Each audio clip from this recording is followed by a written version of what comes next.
দেখো, আকাশটা আজ কেমন ভারী হয়ে আছে।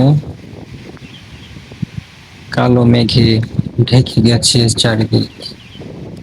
নারিকেল গাছের মাথাগুলো দুলছে হাওয়ায়, যেন প্রকৃতি নিজেই বলছে বৃষ্টি আসছে।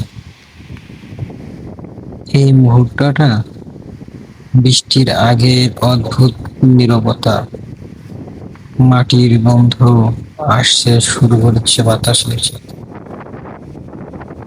পাখিরা আশ্রয় নিচ্ছে গাছের ডালে। গ্রাম বাংলায় এই দৃশ্য চোখ জুড়িয়ে যায়।